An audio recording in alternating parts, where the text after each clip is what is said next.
جموں کشمیر میں گزشتہ رات یعنی بدھ اور جمعہ رات کی درمیانی رات کو ہی جو ہے وہ بارش اور برف باری کا سلسلہ شروع ہو چکا ہے۔ اگر ہم سری نگر کی بات کریں تو سری نگر کا زبرون پہاڑی سلسلہ جو ہے وہاں پر ہلکی برف باری ہوئی ہے، اور اس برف باری کی وجہ سے میدانی علاقوں میں کافی سردی ہو چکی ہے۔ اسی کے ساتھ جو سیاحتی مقامات ہیں، گلمرگ ہو، سونا مرگ ہو یا پھر پہلگام ہو، وہاں پر بھی موسم نے کروٹ لی ہے اور برف باری ہوئی ہے، ہلکی برف باری ہوئی ہے، اور اس برف باری کا کچھ مقامات پر جو سیاح ہیں وہ کافی اس سے لطف اندوز بھی ہو رہے ہیں، اور اس برف باری میں کافی انجوائے کرتے ہوئے بھی مل رہے ہیں۔ دوسری جانب اگر بات کی جائے تو سڑکوں پر بھی اس تازہ برف باری کا اثر پڑا ہے۔ تاریخی مغل شاہراہ مکمل طور پر بند ہو چکی ہے۔ ہو سکتا ہے کہ آنے والے وقت میں اگر موسم میں کچھ تبدیلی آتی ہے، موسم خوشگوار ہوتا ہے تو سڑک کھل بھی سکتی ہے، لیکن فی الحال اس تازہ برف باری کی وجہ سے تاریخی مغل شاہراہ اس وقت جو ہے وہ بند ہو چکی ہے، اور ساتھ ہی ساتھ جو بانڈی پورہ گریز سڑک ہے وہ بھی برف باری کی وجہ سے اس وقت بند ہے۔ اور سردی جو ہی آئی ہے، اور اس سردی کے آتے ہی عوام کی جانب سے بھی اب جو ہے وہ کچھ ڈیمانڈز وغیرہ سامنے آنی شروع ہو چکی ہے۔ لوگوں کا کہنا ہے کہ سردی میں بجلی کی کافی پریشانی انہیں اٹھانی پڑتی ہے، یعنی بجلی کے جو کٹس ہیں وہ زیادہ ہو جاتے ہیں۔ اس پر جو ہے وہ سرکار کو دھیان دینا چاہیے۔ ساتھ ہی جو ہے وہ پانی کا مسئلہ بھی بنتا ہے، اور پھر سڑکوں کا معاملہ تو رہتا ہی ہے، اور اسی کے ساتھ جو ہے وہ بازاروں میں جو ساز و سامان ہے، ڈیلی روٹین میں یوز ہونے والا جو سامان ہے، اس کی نرخوں میں بھی اضافہ ہو جاتا ہے۔ تو ان تمام چیزوں پر جو ہے وہ سرکار کو جو ہے وہ غور کرنے کی ضرورت ہے۔ عوامی گلیاروں سے یہ باتیں نکل کر کے سامنے آ رہی ہیں، اور ظاہر سی بات ہے کہ انتظامیہ بھی ان مسائل پر نظر رکھے ہوئے ہے، اور ان مسائل کا بہتر حل جو ہے وہ انتظامیہ کی جانب سے بھی کھوجا جائے گا۔ اسی کے ساتھ جو ہے وہ پنچ کی اگر بات کریں تو یہاں پر نقصان بھی ہوا ہے۔ گمبیر مغلاں بڑی بہک ایک جگہ ہے، وہاں پر جو ہے وہ آسمانی بجلی گری ہے گزشتہ رات، اور اس آسمانی بجلی گرنے کی وجہ سے تقریباً 40 سے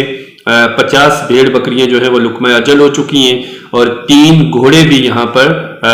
مارے گئے ہیں، اور اسی کے ساتھ ایک شخص جو ہے وہ زخمی بھی ہوئے ہیں۔ اور مزید اس متعلق جو جانکاری مل رہی ہے، اس میں بتایا گیا ہے کہ گمبیر مغلاں کے ایک شخص ہیں نثار حسین ولد لال دین، اور ان کے ساتھ 2 اور مقامی لوگ بھی تھے جو اپنی ڈھوک میں بڑی بہک اپنے مال مویشیوں کے ساتھ تھے، اور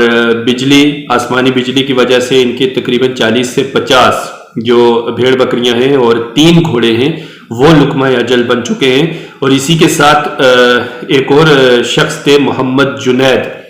یہ زخمی بتائے جا رہے ہیں اس آسمانی بجلی گرنے کی وجہ سے۔ اور اس طرح کے جو چند ایک معاملات ہیں وہ اور بھی سامنے آئے ہیں۔ کچھ جگہوں سے جو ہے وہ زمین کھسکنے کے معاملات سامنے آئے ہیں، کچھ جگہوں میں جو ہے وہ زیادہ بارش کی وجہ سے تھوڑا بہت فصلوں کے نقصان کے معاملے بھی سامنے آئے ہیں، کہیں کہیں لوگوں کے گھروں میں جو ہے وہ بارشوں کا پانی گھسنے کے معاملات بھی سامنے آئے ہیں۔ تو کل ملا کر ایک رات میں ہونے والی اس بارش نے کافی کچھ تبدیل کر دیا ہے، اور خاص طور پر جو تبدیلی آئی ہے وہ یہ آئی ہے کہ سردی میں کافی اضافہ ہو چکا ہے۔ سردی جو ہے وہ اپنے عروج پر پہنچ چکی ہے، اور لوگوں نے اب گرم ملبوسات پہننے شروع کر دیے ہیں۔ دوسری جانب جتنے بھی اپنے آپ کو گرم رکھنے کے ذرائع ہیں ان کا استعمال جو ہے وہ عوام نے شروع کر دیا ہے، اور کہیں یہ جو بارہ اور برف باری ہے یہ سیاحوں کو خوشی فراہم کر رہی ہے، اور کہیں کہیں جو ہے اس کے آنے سے غم اور تکلیف بھی آئی ہیں، جیسے ہم نے آپ کو بڑی بہک کا معاملہ سنوایا، اس کے علاوہ سڑکوں کا بند ہو جانا، بجلی کٹس ہونا، اور پانی کا جو ہے وہ لوگوں تک نہ پہنچنا۔ تو اس طرح کے جو وسائل سے بنیادی ضروریات زندگی ہیں ان سے کہیں نہ کہیں لوگوں کو تھوڑا بہت جو ہے وہ پریشانیوں کا سامنا ضرور کرنا پڑا ہے، کہیں پر بڑی پریشانیاں، کہیں پر کم پریشانیاں، اور کہیں پر سیاح اور لوگ جو ہیں وہ اس برف باری سے کافی خوش اور مطمئن بھی نظر آ رہے ہیں۔ واضح ہے کہ محکمہ موسمیات کی جانب سے تقریباً 1 ہفتہ پہلے ہی یہ بات واضح کر دی گئی تھی، اور صاف طور پر کہہ دیا گیا تھا کہ وادی میں جو ہے موسم بگڑنے والا ہے، اور تمام جو باغبان تھے انہیں یہ متنبع کر دیا گیا تھا کہ وہ اپنے باغوں کی کٹائی وغیرہ کا جو سلسلہ ہے وہ جلدی مکمل کر لیں، اور جہاں پر پھل پیڑوں کے ساتھ ہیں ان پھلوں کو بھی جلدی جو ہے وہ اتار لیا جائے، کیونکہ آنے والے وقت میں موسم جو ہے وہ خراب ہوگا اور ایسے میں باغات کو نقصان پہنچنے کا خدشہ ہے۔ تو محکمہ موسمیات کی پیشن گوئی کے عین مطابق جو ہے یہ برف باری اور بارش ہوئی ہے، پھر بھی اس نے جو ہے وہ کافی جگہوں پر نقصانات ضرور